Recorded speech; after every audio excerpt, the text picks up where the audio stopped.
The air was sharp, thick with pine. As Nathan Hayes trekked through the forest behind his new home, a freshly hunted buck over his shoulder, he'd followed every rule, his license spotless. But as he stepped onto his property, Evelyn Porter, the HOA president, was waiting. Her eyes flashed with malice behind thin glasses as she snapped photos with her phone. "You're in violation, Mr. Hayes," she snapped, her voice cutting through the morning stillness. "Hunting's banned in our community. That's a $5,000 fine." Nathan's jaw clenched. The forest wasn't even HOA land.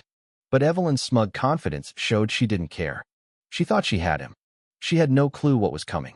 2 years earlier, Nathan's world collapsed when his wife, Clara, lost her fight with cancer.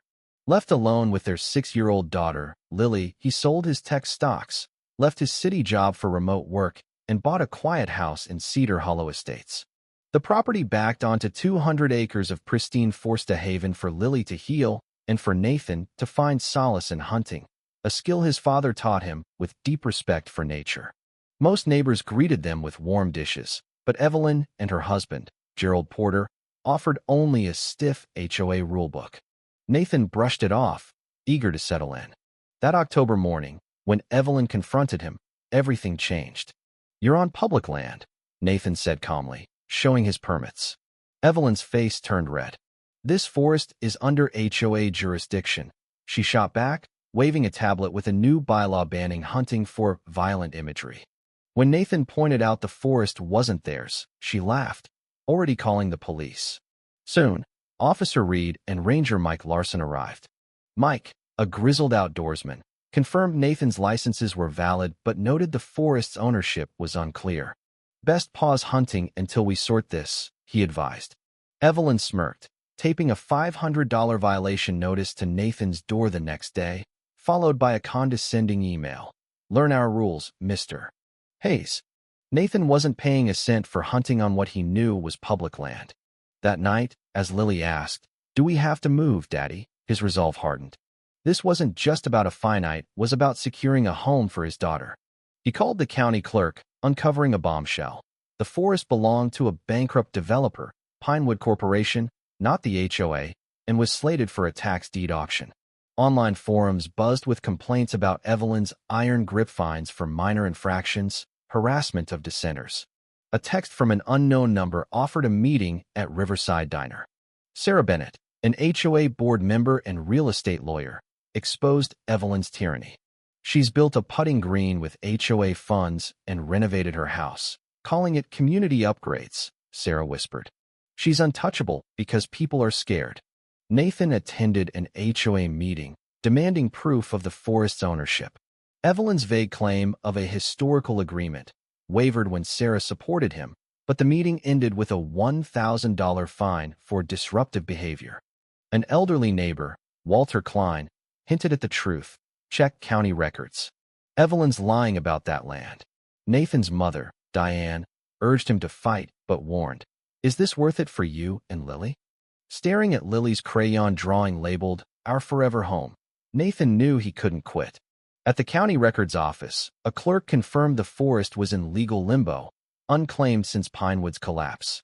Ranger Mike's GIS maps showed HOA amenities: Evelyn's putting green, trails, a picnic area spilled onto the disputed land.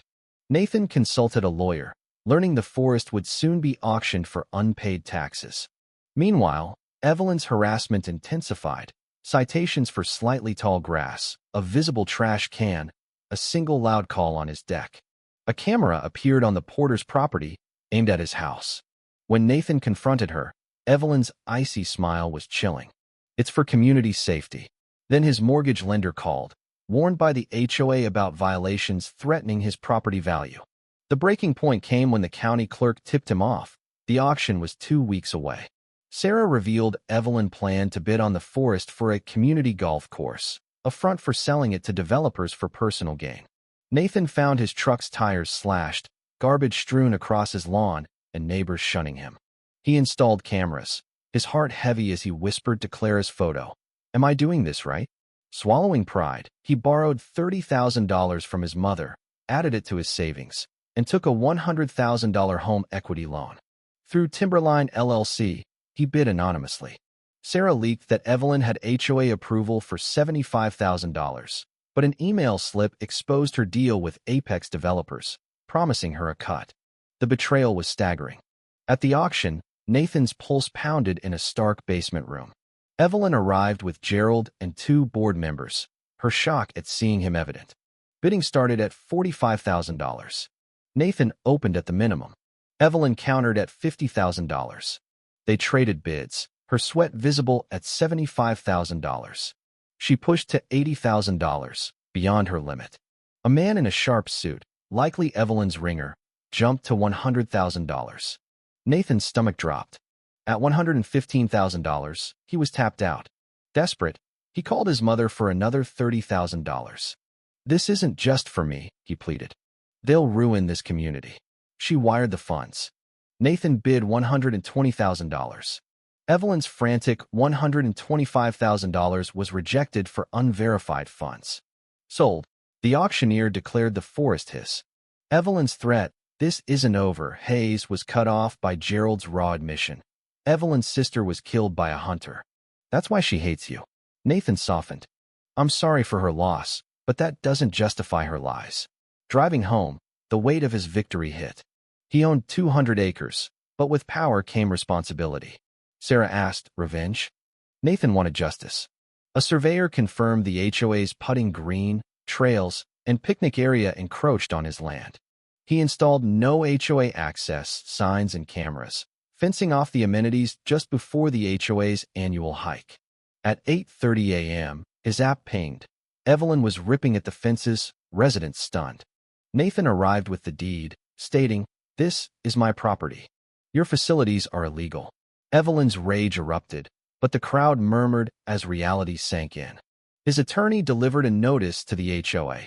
Repay the $5,000 fine, remove facilities, or sign a land use agreement requiring Evelyn's public apology and a $5,000 conservation donation. At an emergency meeting, Evelyn called Nathan an extortionist. But Sarah projected emails exposing her developer deal and years of deceit. The room exploded. A forged document with Nathan's signature was debunked by footage of Evelyn breaking into his home. Residents voted to oust Evelyn and Gerald, naming Sarah interim president. Later, cameras caught Evelyn cutting fences at 2 a.m., sealing her legal fate. At a packed town hall, Nathan presented evidence of Evelyn's embezzlement $17,500 for a putting green, most funneled to her home. Her forged document collapsed against his break-in footage. Residents gasped at her $60,000 theft, voting for lawsuits and a fair land use agreement. Alone in the parking lot, Evelyn clutched a photo of her sister, killed at 23 by a hunter's stray bullet. "I don't forgive you," she said, tears falling.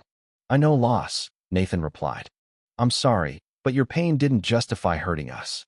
She walked away, broken. A year later, Cedar Hollow thrived. Evelyn and Gerald, bankrupted by lawsuits, fled. The HOA embraced transparency. Nathan donated half the forest for Clara's Grove, a protected preserve. He set ethical hunting rules and opened trails for residents, except the porters. The putting green became a nature center for kids. Leading Lily and friends through the forest, Nathan paused where he and Clara once camped. "Why keep the forest?" a child asked. "Because justice needs room," he said, and some memories outshine anger. On his porch, watching the sunset, Nathan touched a sign. "Clara's Grove, every step with respect." The fight had cost him, but he built a home for Lily, a fearless community, and a legacy Clara would cherish. Justice, not revenge, had won.